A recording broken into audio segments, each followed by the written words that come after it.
Welcome to big bang. This is Satish. రత్న భాండాగారం మూడో గది నేడు తెరుచుకోనుంది. మూడో గది తెరవడంపై దేశవ్యాప్తంగా ఉత్కంఠ నెలకొంది. మూడో గది తెరుస్తుండటంతో పూరి జగన్నాథ్ ఆలయంలో భారీగా భద్రత ఏర్పాట్లు చేశారు. ఉదయం 9:51 నుంచి 12:15 మధ్య ముహూర్తాన్ని ఫిక్స్ చేశారు. అసలు మూడో గదిలో ఏముంది? ఇప్పుడు దేశవ్యాప్తంగా ఇదే చర్చ జరుగుతోంది. ఆల్రెడీ మనకు తెలుసు, 46 ఏళ్ల తర్వాత నిధి ఉన్న రత్న భాండార్ మూడో గది తాళాలు తెరిచారు అధికారులు. మొదటి 2 గదులు తెరిచిన తర్వాత కొన్ని బయటపడిన అంశాల నేపథ్యంలో మూడో గదిలోనే ఎక్కువగా విలువైనవి ఉన్నాయన్న చర్చ ప్రధానంగా జరుగుతోంది. అయితే ఒక 2-3 రోజుల కిందటే మూడో గది తాళం తెరిచేందుకు ప్రయత్నించగా ఆ తాళం ఓపెన్ కాకపోవడంతో కట్టర్ సాయంతో పగలగొట్టారు. తర్వాత మళ్ళీ కొత్త తాళంతో లాక్ చేసి సీజ్ చేశారు. త్వరలో నగల లెక్కింపు కోసం ఒక కమిటీని కూడా వేయబోతున్నారు. ఈరోజు స్పెసిఫిక్గా ముహూర్తాన్ని కూడా ఫిక్స్ చేసిన నేపథ్యంలో ఈ ముహూర్తాన్ని ఎందుకు ఫిక్స్ చేశారు, అసలు మూడో గదిలో ఏముంది, మొదటి 2 గదుల కంటే మూడో గది తెరవడంపైనే ప్రజల్లో ఆసక్తి ఎందుకు ఎక్కువ ఉంది, ఈ అంశాలన్నీ మనం మాట్లాడబోతున్నాం బిగ్ బ్యాంగ్ డిబేట్లో. చర్చలో పాల్గొంటున్నారు ప్రముఖ ఆధ్యాత్మికవేత్త చిలుకూరి శ్రీనివాసమూర్తి గారు, అలాగే మరొక ఆధ్యాత్మికవేత్త బ్రహ్మశ్రీ రాజన్ గారు డిబేట్లో జాయిన్ అవుతున్నారు. చిలుకూరి శ్రీనివాసమూర్తి గారు, ఎందుకు సార్ ఈ పూరి రత్న భాండార్కు సంబంధించి ఎంత ఆసక్తి ప్రజల్లో? మొదటి 1-2 గదులు తెరిచిన తర్వాత మూడో గదికి సంబంధించి జరిగిన పరిణామాలు మనం చూసాం. ఈరోజు దానికి అక్కడ ట్రస్ట్ కానీ అలాగే కమిటీ కానీ పండితులు కానీ ఒక ముహూర్తాన్ని కూడా ఫిక్స్ చేశారు. ఏం జరగబోతోంది, మీ అంచనా ఏంటి సార్? భారతీయ కాలమాన ప్రకారం గ్రహాల స్థితిగతులు ఎలా ఉంటాయో వాటిని బట్టి ఈ ముహూర్త నిర్ణయం అనేది జరుగుతుంది.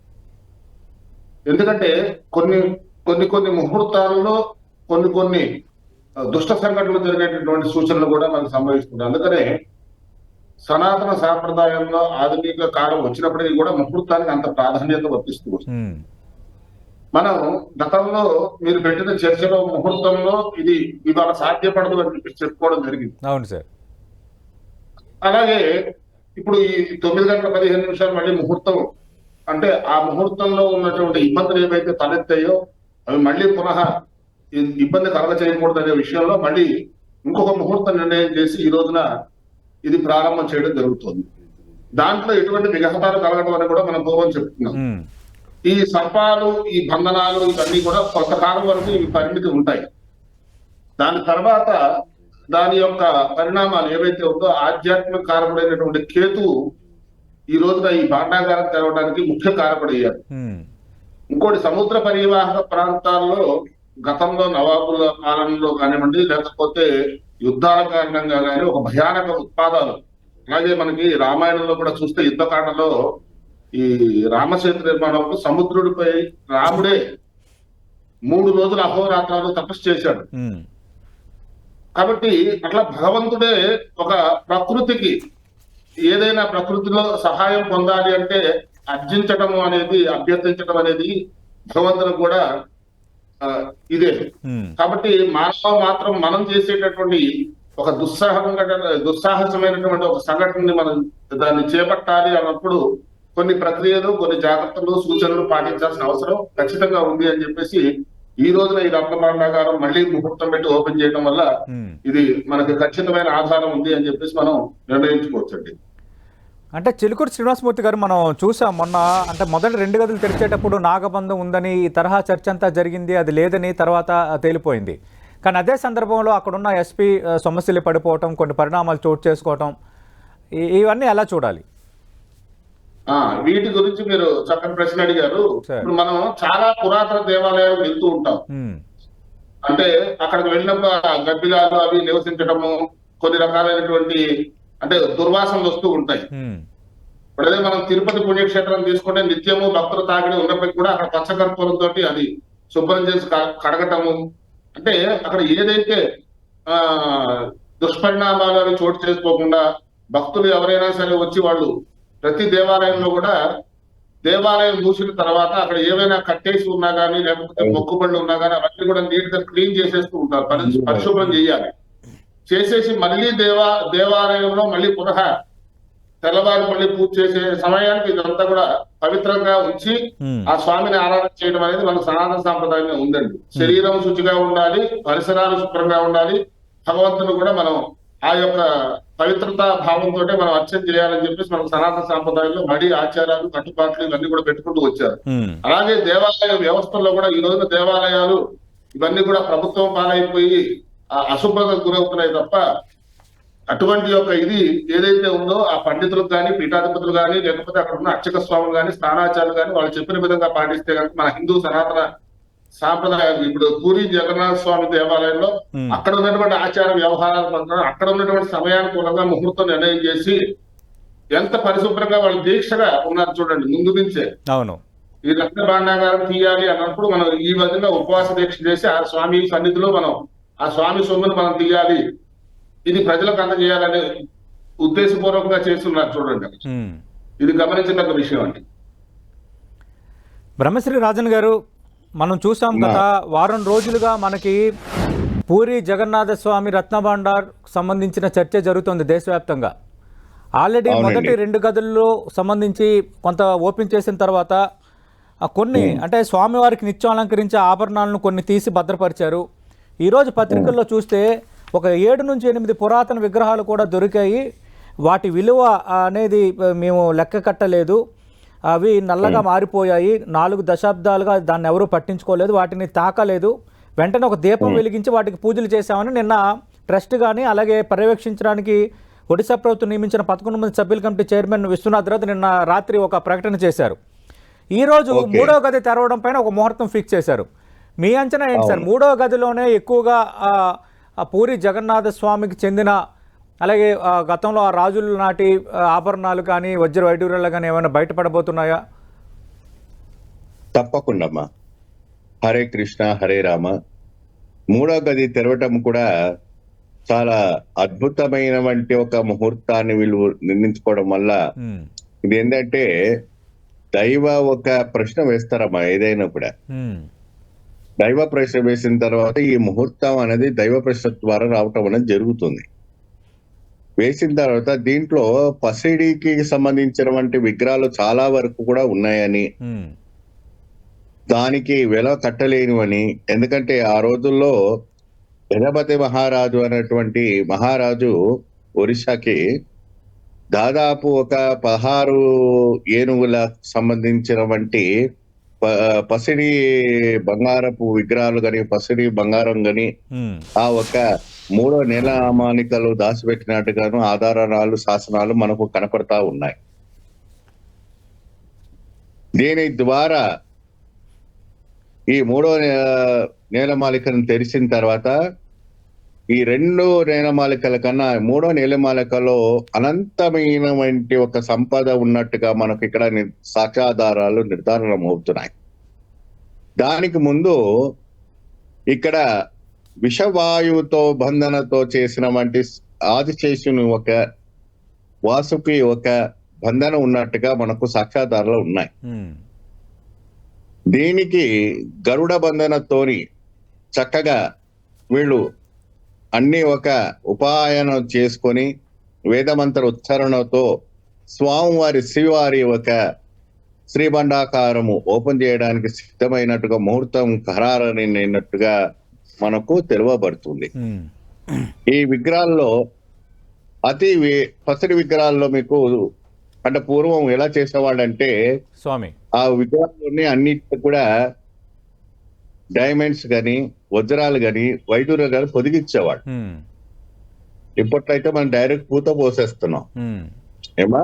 అవును, అప్పట్లో ఏంటంటే అలా పోసేవాడు కాదు, డైరెక్ట్ గా వాళ్ళు ఏంటంటే మంచి చక్కగా అలంకరణ చేసి భగవద్నాథ ఆకారంగా చేసేవాడు చక్కగా.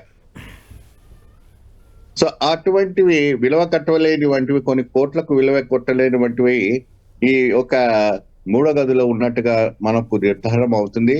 కానీ దీన్ని తెరిస్తే కూడా కొన్ని ప్రమాదాలు వస్తాయని, కొన్ని విపత్తులు కలుగుతాయని అక్కడ ఉన్నవంటి అర్చకులు చెప్పడం అనేది జరుగుతున్నాం. అవును, అంటే స్వామి మీరు అన్నట్టుగా ఈ 3వ గది తాళం తెరిచేందుకు ప్రయత్నించగా తాళం ఒకటి ఓపెన్ కాలేదు. మొన్న జరిగిన పరిణామం మనం చూస్తే తర్వాత కట్ర సాయంతో దాన్ని పగలగొట్టారు, మళ్ళీ కొత్త తాళం పెట్టి లాక్ చేసి సీజ్ చేశారు. అవును, ఇవన్నీ ఎలా చూడాలి? ఇది అంతా కూడా నువ్వు చూడండి అమ్మా. అంటే కొన్ని బలవంతమైన అంటే ఇదంటే ఎప్పుడో పురాతనమైనటువంటి తాళాలు కాబట్టి ఆ తాళాలు మిస్సింగ్ అయినాయా లేకపోతే దాన్ని ఎట్లా యూజ్ చేశారు ఏం చేశారు అన్నది మనకైతే తెలీదు. కానీ భగవంతుని సొత్తు అయిన తర్వాత ఒక్క పిన్ అయినా కూడా భద్రపరిచేది పూరి జగన్నాథ్ ఒక ట్రస్ట్ వాళ్ళ ఆధీనంలో ఉండాలి. ప్రతి వస్తువు కూడా, ఇప్పుడు తిరుపతి దేవస్థానం ఉంది, ప్రతి వస్తువు కూడా వాళ్ళు ఎట్లా భద్రపరుస్తున్నారో అదే విధానంగా పూరి శ్రీ జగన్నాథుని ఒక రథయాత్రలో గాని, రథ కార్యక్రమాల్లో గాని, ఆయన ఒక బండారంలో గాని, ఆయన ఒక రత్న బండారంలో గాని ప్రతి కూడా భద్రపరిచి శ్రీవారి అలంకారానికి కావాల్సినటువంటి నిత్య కైంకర్యాల వస్తువులు కూడా నీళ్ళు ఉన్నట్టుగా మనకు కనపడతా ఉంది. ఎందుకంటే ఇన్ని కాలం వరకు కూడా ఎప్పుడు కూడా చెప్పారు వాస్తవమే. మొదటి గది రెండో గదిలో తెరిచిన తర్వాత నిత్యం స్వామివారికి అలంకరించే ఆభరణాలు, నిత్య కైంకర్యాలకు ఉపయోగించే వస్తువులు బయటపడ్డాయి. అవునండి.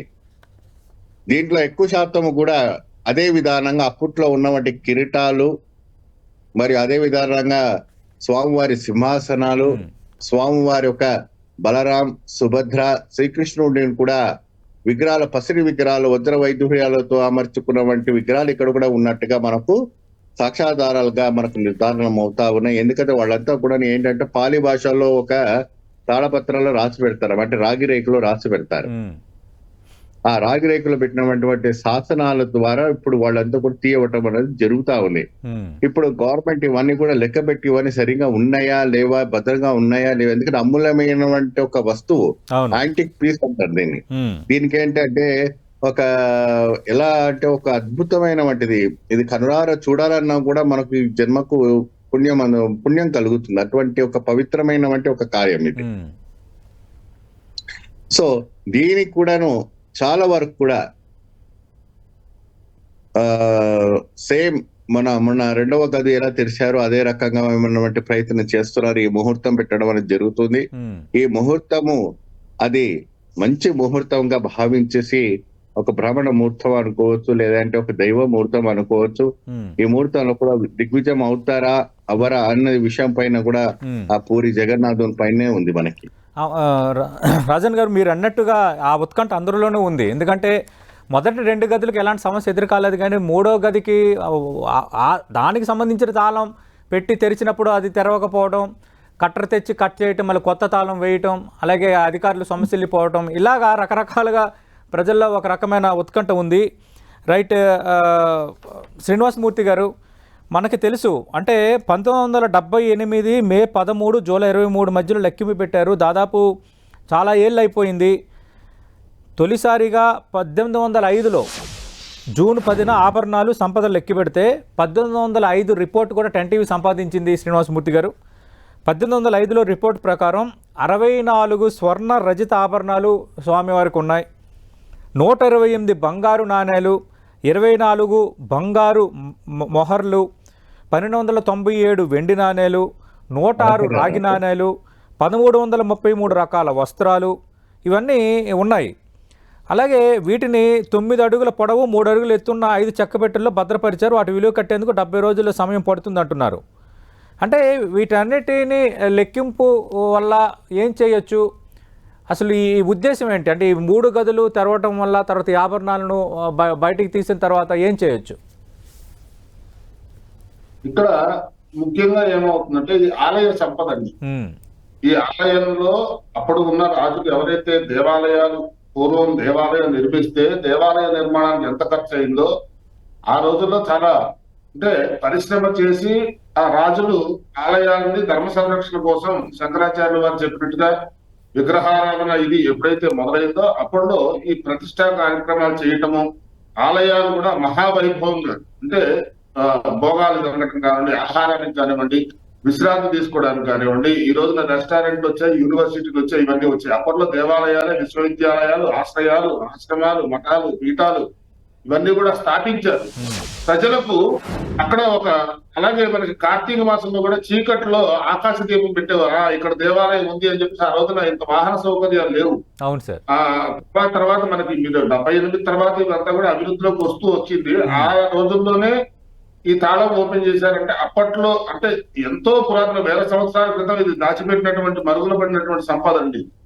మన ఇండియా నెంబర్ 1 కంట్రీ. కాకపోతే ఏమవుతుందంటే ఈ రాజకీయాలు అలాగే కొంతమంది దాన్ని ఏదో అంటారు డెమోక్రటిక్ కంట్రీ అని, అలాగా మన ఇదంతా కూడా మన సంపద అంతా కూడా ఆ, ఈ దొంగల పాలు అయిపోయింది. అలాగే విజ్ఞానం కూడా ఈ రోజున వేదంలో లేనటువంటి విషయం అనేది లేదండి. 4 వేదాల్లో కూడా మన సంస్కృతి, సాంప్రదాయాలు, ఆచారాలు, వ్యవహారాలు, యంత్రాలు, మంత్రాలు, తంత్రాలు, ఏ రకమైనటువంటి మనం ఆ ఉన్నత స్థితిని పొందాలన్నా కానీ వేదం ముఖ్యమైనటువంటి ఆధారం అండి. కాబట్టి అలాంటి వేద పరిరక్షణ కోసము వేదాల్లో ఉన్నటువంటి సారాన్ని తెలుసుకొని దాన్ని ఎలా నిగూఢంగా రాశాలి అనేది ఇదంతా కూడా అధర్వణ వేదంలో ఉన్న ప్రక్రియ ద్వారానే ఆ తాళాలు తయారు చేయడం కానివ్వండి, ఆలయ నిర్మాణాలు కానివ్వండి, ఆలయంలో యంత్రాన్ని కానివ్వండి, అమ్మవారి యొక్క లేదంటే స్వామివారి యొక్క బీజాక్షరాలు ఈ యంత్రంలో ఈ రకంగా ఉంటాయి. ఈ రోజున శ్రీచక్రం అనేది ఒక మానవ శరీరం అండి. తర్వాత మనకి విజ్ఞానంలో అందరూ తెలుసుకోగలిగారు. ఈ రోజున శ్రీచక్ర ఆచరణ చేస్తే ఆ మనిషికి ఏది అవసరం లేదు. కాబట్టి మనమే ఒక శ్రీచక్ర మనం కూర్చునే ఒక ఆసనంలో పద్మాసనంలో కూర్చుని మనం స్ట్రైట్ గా కూర్చుంటే ఆ శ్రీచక్రం యొక్క నవ ఆవరణలు ఏవైతే ఉన్నాయో మనలో కూడా నవరంధ్రాలు ఉన్నాయి. కాబట్టి ఇదంతా కూడా భగవంతుడికి మనకి కూడా. అందుకనే మహాన్యాసంలో కూడా చెప్తారు, న్యాసపూర్వక జప హోమార్చనాభిషేకం శ్యామ అని. అంటే రుద్రుడు శివుడికి పరమేశ్వరుడికి కూడా మనం అర్చన చేసేటప్పుడు నువ్వు రుద్రుడు పోయి నన్ను అర్చించే అధికారాన్ని పొందు అని చెప్పేసి మహాన్యాసం మనకి అభిషేకంలో కూడా మనకు చెప్తూ వచ్చారు. అవును. కాబట్టి ఇలా ముహూర్తాలకు వచ్చేసరికి మనకి ఆదిత్యాది నవగ్రహాలు, ఆ నక్షత్రాలు, అనుకూలమైనటువంటి సమయము, ప్రతికూలమైన సమయం ఉందా, వర్జం ఉందా, దుర్ముహూర్తం ఉందా, అమృతగండ ఉందా, ఆ యోగాలు ఏమున్నాయి, ఇవన్నీ కూడా చూసుకుని ఒక ముహూర్తంలో కనుక మనం ఏదైనా సరే ఒక ప్రక్రియను కనుక మనం చేస్తే అది ఖచ్చితంగా మనకు సాధ్యపడుతుంది. ఈ అపారమైన సంపద ఏదైతే ఉందో ప్రజోపయోగార్థమై ఉపయోగిస్తే కనుక దానికి ఇది అవుతుందండి. కొంతమంది ఇవాళ రేపు ఏమవుతుందంటే మనకి ఈ దొంగల రాజ్యం అయిపోతుంది. ఈ వాళ్ళ అన్యాక్రాంతంగా కనుక దాన్ని కనుక ఉపయోగించినట్టయితే కనుక ఇందాక మనం అనుకున్నట్టుగా ఈ గతంలో మనం చెప్పినట్టు ఈ సర్పబంధనాలు ఏమున్నాయో లేకపోతే ఇంకోటి ఏముందో విషపూరితమైనటువంటి వ్యాధులతో కానీ విషపూరితమైన ఇట్లాంటి వాటితో కానీ వాళ్ళకి మరణం అనేది తథ్యం అవుతుంది. అందుకని పూర్వం ఏంటంటే కర్మ ప్రారంభం కొద్దీ మనం చేసిన కర్మలకి పూర్వజన్మ కృతం పాపం వ్యాధి రూపేణ బాధించేది ఈ జన్మలో వ్యాధి రూపంలో అది బాధిస్తూ ఉంటుంది.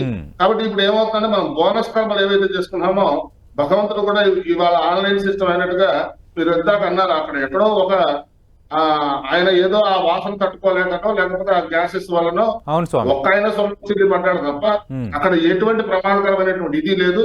శుభ్రం చేసుకుంటూనే వెళ్తారు. కాకపోతే కవాటం అది తీయటం అనేది ఎలా ఉంటుందంటే తాళము ఎన్నో కాలం నుంచి మనం కూడా 10 రోజులు ఊరికి వెళ్ళి వస్తే ఏ మాయిశ్చర్ వలనో లేకపోతే ఆ తాళం కొంచెం గట్టి అవుతూ ఉంటుంది. అలాంటిది అంత కాలం నుంచి ఉన్నది కాబట్టి కటకలతోటి వాళ్ళు తీయటం అనేది అయిందండి. కాకపోతే ఏదైతే వీళ్ళు సాధ్యం కోసం చేస్తున్నటువంటి ప్రయత్నం ఉందో అది సుగమమే అవుతుంది. ఎందుకంటే 9:15 తర్వాత నుంచి కూడా ఇవాళ అలాగే ద్వాదశ గడియలు వెళ్ళిపోయి త్రయోదశ గడియలు రావటము అభిజిత్ ముహూర్తం అంటారండి. దీనికి నక్షత్రాలతోటి వాటితో సంబంధం లేదు. ఆ అభిజిత్ సమయంలో ఈ యొక్క ప్రయోగం చేస్తున్నారు కాబట్టి ఇది సఫలీకృతం అవుతుంది. ఇవాళ కూడా అలాంటి నిర్ణయాలు తీసుకోవటము గవర్నమెంట్ కూడా ఈ రోజున అంటే నాసా పరిశోధనలో రామశేఖర్ మొన్న తేలిందండి. అలాగే ఈ యొక్క ఇది అంటే పరిశోధనలు చేసినా కానీ వేదానికి అంతుపట్టిన విధంగా ఉన్నాయి. అలాగే మీకు ఇదేదో బిగ్ బ్యాంగ్ అంటారు, అది కూడా చూడండి, అక్కడ విమానాలు మీకు పైన ఫ్లై అవ్వు. అదే విధంగా పూరి జగన్నాథ్ కూడా గాలికి ఎదురుకుండా ఆ పతాకం అంటే ఎగరడం అనేది కూడా ఒక సూచనీయమైనటువంటి విషయమే. ఇవన్నీ కూడా మనం గమనిస్తే కనుక భగవంతుడి యొక్క శక్తి ముందు మనమంతా కూడా నిర్వీర్యమలే. అలాగే ప్రకృతిని మనం ఆరాధన చేస్తూ ఉండాలి. ఆ ప్రకృతి యొక్క ఇది మన మనుగడకు కూడా తోడ్పాటు అవుతూ ఉంటుందని చెప్పేసి నా ఉద్దేశం. సతీష్ గారు. శ్రీనివాసమూర్తి గారు, రాజన్ గారు, మనకి నాగబంధం ఉంది అన్న చర్చ జరిగింది. మొదటి 2 గదులు తెరిచిన తర్వాత అది లేదని, 3వ గదిలో ఆ ఛాన్స్ ఏమైనా ఉందా? మనకు తెలుసు అనంత పద్మనాభ స్వామికి సంబంధించి ఈ ఆయనకు సంబంధించిన నిధులు, అలాగే అక్కడ కూడా ఇలాంటి ఇష్యూ తెర ముందుకు వచ్చినప్పుడు నాగబంధంపై బాగా విస్తృతమైన చర్చ జరిగింది. అవును, వాస్తవానికి ఇక్కడ సాంప్రదాయాలు అనేటప్పటికీ ఒక్కొక్క రాష్ట్రానికి ఒక్కొక్క సాంప్రదాయం ఉంటుంది. ఒరిస్సా సాంప్రదాయం ప్రకారంగా చూస్తేమో అక్కడ అధర్మ వేదంతో జరిగేవంటి ఒక స్టైల్, అంటే ఆ ఒక వేద మంత్రోచ్చారణ, అక్కడ ఉన్నవంటి ఒక తాంత్రిక విధానం కావచ్చు, అక్కడ ఉన్నవంటి మంత్రోచ్చారణ కావచ్చు వేరే. ఇప్పుడు తెలంగాణ ఆంధ్రలో ఉన్నటువంటిది నియోగులు వైదికులు వచ్చేసి కూడాను చేసేటువంటి వేద పారాయణలో కావచ్చు, అనేక రకమైనటువంటి ముద్రలు ఇక్కడ ఒక ఆచారం వేరుగా ఉంటుంది. ఏమా కేరళలో వచ్చేసిన తర్వాత మీకు పరశురాముడు నేర్పించిన వంటి ముద్రలు, అంటే అది వశీకరణ ముద్రలు కావచ్చు, తాంత్రిక ముద్రలు కావచ్చు, నాగబంధ ముద్ర కావచ్చు, గరుడ బంధ ముద్రలు కావచ్చు, పరశురాముడు ప్రతిష్ఠించిన వంటి పరశురాముని ఒక ఆచరణీయంలో నేర్చిన వంటి శాస్త్రీయమైనటువంటి ముద్ర ద్వారా ఏర్పడినటువంటి కొన్ని ఆలయాలు ఉన్నాయమ్మా స్వామి. దాంట్లో ప్రత్యేకమైనటువంటి ప్రధానమైనటువంటిది మనకు అనంత పద్మనాభ స్వామి దేవాలయము, మరియు అదే విధానంగా తిరుషూరులో వడకనాథన్ శివక్షేత్రం అని ఒక క్షేత్రము ఏమండి. తర్వాత అదే విధానంగా మీకు తిరుషూరులోనే గురువాయూరప్ప టెంపుల్ అని ఒకటి ఉంటుందండి, అది ఒకటిను. సో ఇది అక్కడ జరిగేవంటి ఒక ఆచారం. అలాంటివి కొన్ని ఎన్నో నేరమాలికలు అనేక రకమైనటువంటి రిచెస్ట్ టెంపుల్స్ లో కూడా మనకు ఉండటం అనేది జరుగుతా ఉంది. అది వన్ బై వన్ రావటం అనేది జరుగుతుంది, అది వేరే విషయం. ఇప్పుడు ఇక్కడ ఒరిస్సాలో జరిగేవంటి స్వామివారి యొక్క ప్రయోగం ద్వారా ఆ రోజుల్లో కూడాను ఇలాంటి ఒక మహాత్మ యోగులను సంపాదించేసి, సో ఈ సంపదను భద్రపరచడానికి, ఎందుకంటే అప్పట్లో బండిపోటు దొంగలు బాగా ఉండేవాడు ఏమండి స్వామి. మళ్ళీ తర్వాత వేరే వేరే ఒక మతస్థులు అంతా కూడాను గుడి పైన కూడాను దండయాత్ర ఎత్తేసి అన్ని దోచుకొని పోయేవాళ్ళు. కాబట్టి ఈ యొక్క భద్రత కోసము వాళ్ళు ఏం చేసేవాళ్ళు అంటే ఊరికే తాళం వేస్తే పలగొట్టిపోయేవాళ్ళు ఏమని చెప్పేసి ఈ నవపాసము ఒక విషప్రయోగం అని వాసుకి ఒక తంత్రమంత్ర ద్వారా, అంటే అక్కడ వాస్తవానికి ఆ వాసనకి వేరే ఒక విషపాములు కూడా వచ్చి చేరేదానికి అవకాశం ఉంటుంది. ఎప్పుడైతే కూడాను సీతాదేవికి లక్ష్మణ వారు లేఖ రాశారో, కింద లక్ష్మణ రేఖ గీశారు కదమ్మా, ఆ గీత కూడాను ఎటువంటిది అంటే అది కూడా ఒక తంత్రశాస్త్రమే. కాబట్టి ఆ రావణాసు లాంటి వాళ్ళు కూడా అందు లోపలికి ప్రవేశించలేకపోయారు. సో అప్పట్లో ఉన్నవంటి ఒక యోగులు కావచ్చు, అటువంటి ఒక తపస్పరులు కావచ్చు, అటువంటి ఒక ఒక ఋషులు స్వామివారి సంపద ఒక దొంగల పాలు కాకూడదని, ఒక వీళ్ళ పాలు కాకూడదని చెప్పి కూడా ఇలాంటి బంధన వేసి కూడా ఈ మూడో గదుల బంధన వేసి ఉండవచ్చని మనకు సాక్షాధారాలు ద్వారా అక్కడ ఉన్నవంటి ఆచారాలు చెప్పడం అని కూడా మనకు జరుగుతా ఉందమ్మా. అంటే రాజన్ గారు, మీరు ఇందాకలు అన్నారు అంటే విషవాయు బంధనం కూడా ఉండి ఉండవచ్చు అని. అంటే మొన్న ఒక అధికారి సమస్యలు పడిపోవటం, కొందరికి కళ్ళు తిరిగినట్టుగా అవ్వటం గదులు తెరుస్తున్నప్పుడు, దీనికి విషవాయు బంధనానికి ఏమైనా సంబంధం ఉందా?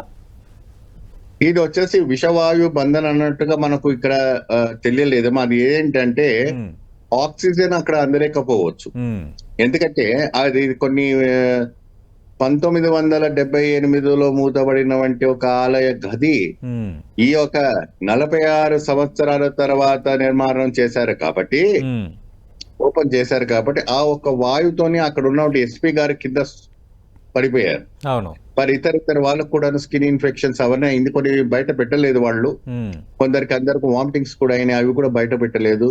కొందరికి అక్కడే ఎన్నో రకాలమైనటువంటి జబ్బు కూడా వచ్చేసింది, అది కూడా వాళ్ళు బయట పెట్టలేదు. ఎందుకంటే ఇది చర్చనీయంగా మారిపోతుంది అని చెప్పేసి భయాందోళనతోని అది అట్లాగే స్థాపించిపోయింది. అక్కడ ఆ ప్రభావం అనేది జరిగింది. బట్ ఏ ప్రభావం జరిగింది అనేది బయట పెట్టలేదు వాళ్ళు. వాళ్ళు సంపద తీశారో లెక్క పెట్టారో పక్కన పెట్టారో లెక్కింపు జరుగుతా ఉంది. ఈ రోజున ఈ 18వ తారీఖు నాడు ముహూర్తం పెట్టుకొని చక్కగా 3వ గది కూడా ఓపెన్ చేయాలనేసి కూడా ప్రయత్నం చేస్తున్నారు. ఆ పూరి జగన్నాథుడు మనందరం కూడా ఉద్దేశం లేకుండా చేసేవంటి కార్యక్రమం అయితే మాత్రం వాళ్ళు క్షేమంగా బయటపడడానికి అవకాశం ఉంటుంది. లేని పక్షాన దానికి గురి కావడానికి తప్పదు. శ్రీనివాసమూర్తి గారు, అంటే ఇప్పుడు ఈ సంపదను విలువ కట్టేందుకు దాదాపు 70 రోజుల సమయం పట్టొచ్చు అని ఇప్పటికి అధికారులు ఒక అంచనా వేశారు. అది ఇంకా టైం కూడా పట్టొచ్చు. అయితే ఈ సంపదను ఏం చేస్తారు అన్నది ప్రజల్లో తలెత్తే రెండో ప్రశ్న. ఓకే, 78 ఏళ్ళ తర్వాత గదులు తెరిచారు, స్వామివారి సంపద రాజుల కాలం నాటి సంపదను బయటికి తీశారు.